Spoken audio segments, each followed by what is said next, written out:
সাবেক প্রধানমন্ত্রী শেখ হাসিনাকে গ্রেপ্তার করে বাংলাদেশের কাছে হস্তান্তর করতে ভারতের প্রতি অনুরোধ জানিয়েছেন সুপ্রিম কোর্ট আইনজীবী সমিতির সভাপতি ব্যারিস্টার মাহবুব-উদ্দিন খোকন। ছাত্র জনতার গণহত্যার বিচার হবে আন্তর্জাতিক অপরাধ ট্রাইব্যুনাল। বৈষম্য বিরোধী ছাত্র আন্দোলনের অন্যতম একজন শিক্ষার্থী মিরাজ ইমতিয়াজ গত 13 আগস্ট আনুমানিক রাত 11টার সময় পটুয়াখালী চৌরাস্তায় সন্ত্রাসীদের অতর্কিত হামলার শিকার হন তিনি। তাই আজ পটুয়াখালী বৈষম্য বিরোধী ছাত্র আন্দোলনের শিক্ষার্থীরা বিক্ষোভ মিছিল নিয়ে নেমেছেন পটুয়াখালী।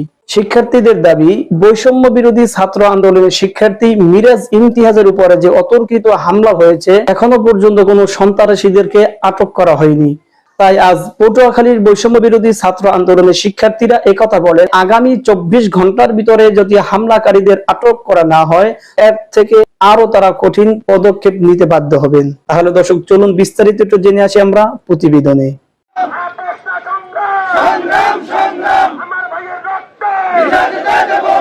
মিরাজ ইমতিয়াজ গত 2 দিন আগে সন্ত্রাসী এসে তাকে বাসা থেকে বের করে নিয়ে গলায় ফাঁস দিয়ে মাথায় সজোরে আঘাত করা হয়েছে। তার অবস্থা এখন গুরুতর। আমার ভাইকে ওরা আক্রমণ করেছে, এর তীব্র নিন্দা ও প্রতিবাদের আগেও আমরা জানিয়েছি, কিন্তু প্রশাসনের পক্ষ থেকে আমরা এখন পর্যন্ত কোনো আশা বা কোনো কিছুই আমরা পাচ্ছি না। তাদের সহযোগিতা এখন পর্যন্ত আমরা পাই নাই। আমরা অনতিবিলম্বে জানাতে চাই, পটুয়াখালীবাসী কিন্তু এখনো ঐক্যবদ্ধ। আর যত দ্রুত আমাদের এই ভাইয়ের বিচার আপনারা নিশ্চিত করে আমাদেরকে আশ্বস্ত করবেন। যদি এই বিচার নিশ্চিত করতে আপনারা ব্যর্থ হন, আমরা কিন্তু পটুয়াখালীবাসী ঐক্যবদ্ধ ভাবে চৌরাস্তা সহ পুরো পটুয়াখালী আমরা বন্ধ করে দেবো। পটুয়াখালী অচল করে দেব। যে যাই বলুক না কেন, আমাদের মিরাজ ভাই, আমার ভাই, তার যদি আক্রমণের বিচার না হয় পুরো পটুয়াখালী শান্ত থাকবে না, এতটুকুই বলতে চাই। এই সন্ত্রাসীরা আওয়ামী লীগের মেজর ভিত্তি করে এতদিন এই 16 বছর বাংলাদেশকে বিভিন্ন ভাবে ধ্বংস করে নিয়েছে। আজকে তারা অন্যায় করতে চায়। এই অন্যায় যখন করার সুযোগ করতে দিল না আমার ভাই একজন সমন্বয়কারী হয়ে, এই জন্য আজকে তাকে প্রতিহত করার জন্য, তাকে সে থাকলে তারা অন্যায় করতে পারবে না, এই জন্য তাকে সরিয়ে দেওয়ার জন্য দুনিয়া থেকে তারা সন্ত্রাসী হামলা করে তাকে ডেকে নিয়ে আসে।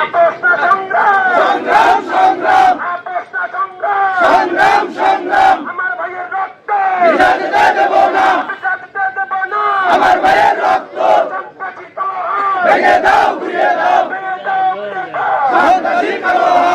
মিরাজ ইমতিয়াজ তার উপরে গত 2 দিন আগে সন্ত্রাসী এসে তাকে বাসা থেকে বের করে নিয়ে তার উপর তার গলায় ফাঁস দিয়ে মাথায় সজোরে আঘাত করা হয়েছে। তার অবস্থা এখন গুরুতর। তার এই প্রতিবাদে আমরা এখানে একটি বিক্ষোভ মিছিলের ব্যবস্থা করেছি। সন্ত্রাসীদের এখনো গ্রেপ্তার করা হয়নি, অতিবিলম্বে তাদের শাস্তির আওতায় আনা হবে।